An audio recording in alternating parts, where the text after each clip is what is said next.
Fala, meus queridos do canal do Dr. Tiago, tudo bem? Aqui é o Diego do ECG 101 e hoje a gente vai conversar sobre o algoritmo de bradiarritmia da ACLS. Algumas modificações que aconteceram nesses últimos anos, na realidade no ano passado, que a gente precisa colocar na nossa cabeça para conduzir melhor o paciente. Roda a vinheta!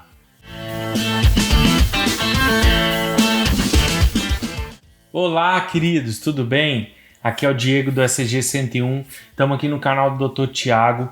Vamos trazer à tona o algoritmo do ACLS de bradiarritmia de 2020. Alguma coisa modificou, alguma coisa ali mudou e a gente precisa saber o que mudou. E a gente também precisa saber, além do que mudou, alguns conceitos que persistem até hoje, como sinais de instabilidade hemodinâmica. Então, vamos lá. O que acontece no algoritmo de bradiarritmia do ACLS? Acontece o seguinte, a primeira definição, a frequência cardíaca abaixo de 50 batimentos por minuto.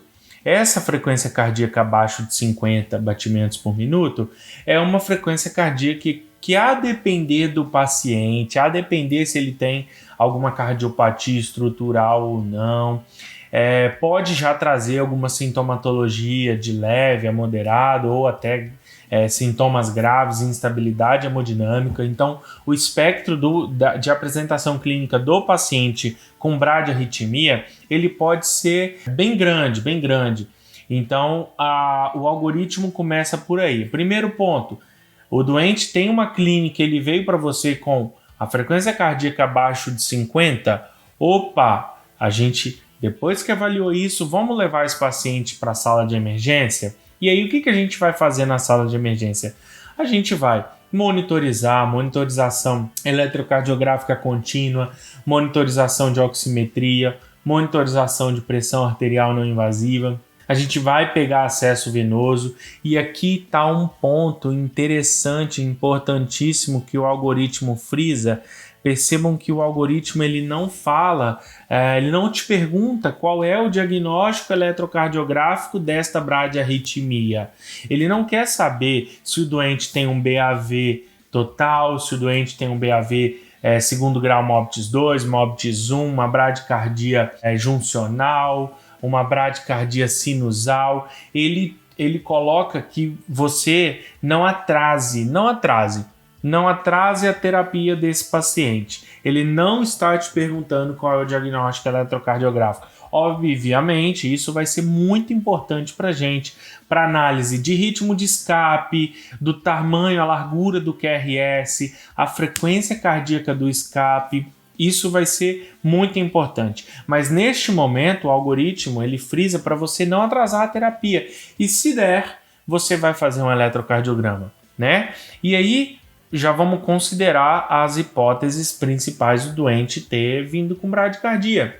Pode ser um doente em terapia de insuficiência cardíaca ou de doença arterial coronariana ou do que quer que seja que utilize antagonista de canal de cálcio, beta-bloqueador, medicação digitálica. Ou seja, algumas medicações que são cronotrópicas negativas. Pode ser um doente que está em vigência de uma dor no peito e ser uma bradiarritmia de causa isquêmica. Pode ser doença tireoidiana. Pode ser distúrbio hidroeletrolítico. Pode ser causas tóxicas. Pode ser uma hipoxemia. Enfim, a gente vai pegar esse doente e, se der, fazer um eletrocardiograma.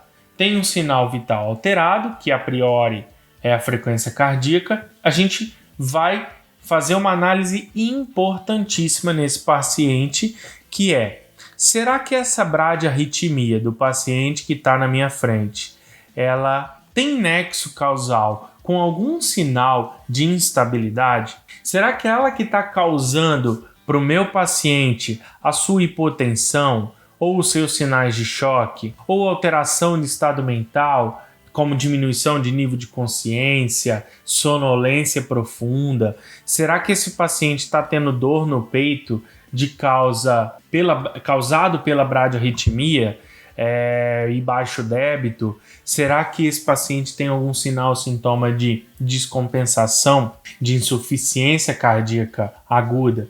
Por quê, pessoal? Porque se esse paciente tiver algum desses sinais ou sintomas, se esse paciente se enquadrar em um espectro de gravidade, onde há hipoperfusão, onde há instabilidade hemodinâmica, a gente vai, a partir de então, começar o nosso algoritmo de tratamento da bradiarritmia. Ou não, se esse paciente não tem sinal e sintoma de instabilidade, mas esse paciente, do contrário, é um paciente pouco sintomático.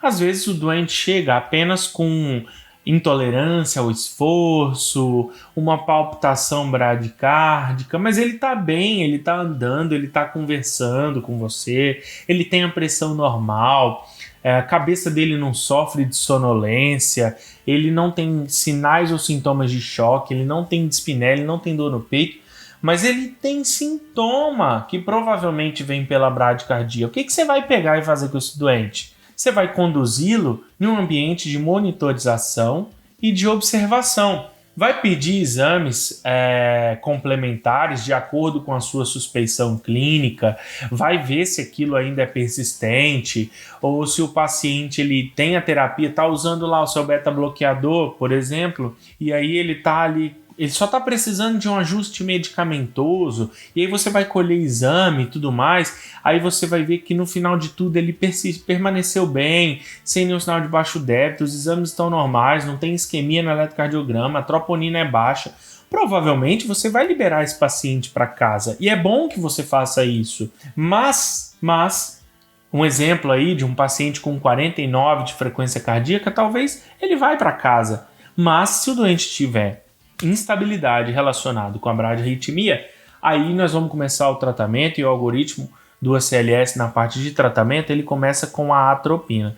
De novo, o ACLS não quer saber qual o diagnóstico eletrocardiográfico do paciente, ele quer saber se ele tem bradicardia, a frequência cardíaca menor do que 50 batimentos por minuto, e se esse paciente tem sinais ou sintomas, e muito mais do que isso, se esse paciente tem critérios de instabilidade hemodinâmica por conta da bradiarritmia. Primeiro passo, a atropina. Primeira mudança do algoritmo passado é que a atropina não é mais 0,5 mg em bolos. É 1 mg em bolos de dose inicial, podendo ser repetido a cada 3 ou 5 minutos, até uma dose máxima de 3 mg.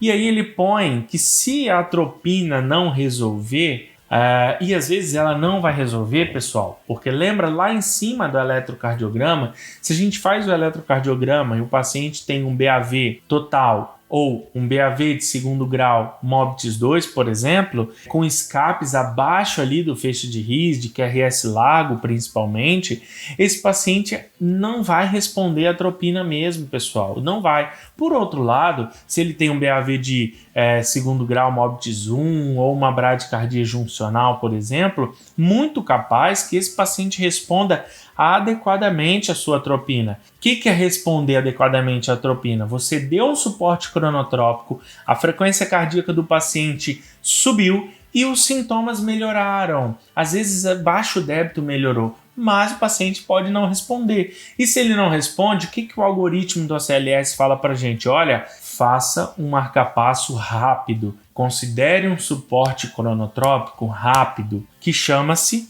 um marcapasso transcutâneo, ou dopa ou adrenalina. Qual que é o problema? O problema é que o marcapasso transcutâneo, por questões de custo e tudo mais, eles não são amplamente disponíveis. Então você vai pedir um marcapasso transcutâneo, às vezes não vai ter um aparelho de desfibrilador que gere esse marcapasseamento disponível para você. Ou às vezes tem. Às vezes tem o equipamento e tem até o cabo do equipamento. Aí tudo bem, mas não vai ter o que? A pá, pessoal. Isso já aconteceu comigo algumas vezes. Então, todo o kit, você ter o equipamento, você ter o cabo e ter as pás autoadesivas, nem sempre a gente vai ter. vai estar no almoxerifado lá longe, o pessoal vai ter que pegar de empréstimo, por exemplo, ou seja, na prática, talvez ele não vai aparecer para você. Por questão de custo, essas pás autoadesivas, elas não estarão disponíveis, né? Se você tem, perfeito, use, faça uma analgesia leve ao paciente e proceda com marca-passo transcutâneo, essa forma provisória de marca-passeamento. Não tem essa opção. É muito legal, muito interessante, eu gosto muito do efeito da dopamina, pessoal. E aqui tem mais um detalhe, porque a dose inicial da dopamina ela é de 5 e não de 2 microgramas por quilo por minuto. E você vai titulando conforme a resposta do paciente. A minha experiência pessoal é que a dopamina costuma resolver no sentido de te dar um suporte cronotrópico, de melhorar um pouco de sintoma para alguns pacientes, não todos, para que você consiga o marca-passo transvenoso e chamar o especialista, que é o nosso próximo e último passo. Ou seja, o algoritmo do ACLS termina de uma forma com que você precisa considerar colocar um marca-passo provisório transvenoso no paciente e chamar o especialista para uma programação melhor, tá certo? Agora, nem sempre a gente vai ter esse marca-passo transcutâneo, essa é a prática. O marca-passo transvenoso é uma forma de marca-passeamento importantíssima, que às vezes o gerador do marca-passo também está longe, está sem bateria, enfim. E o procedimento que precede isso é um acesso venoso e o paciente às vezes não vai estar bem. Então, pessoal, às vezes vamos tentar lançar mão realmente das medicações. A minha maior experiência não é com adrenalina, na dose de 2 a 10 microgramas por minuto, que você também precisa titular conforme a resposta do paciente. A minha maior experiência é com dopamina, ela costuma funcionar muito bem na maioria dos pacientes, obviamente, dependendo da causa e dependendo do paciente, do ritmo de escape dele, não vai funcionar adequadamente e a gente precisa considerar consultar o especialista e fazer a passagem do marca-passo provisório transvenoso depois de uma punção venosa profunda. Tudo bem? Olha, ufa, terminamos. Continue com a gente. Até o próximo vídeo desse canal.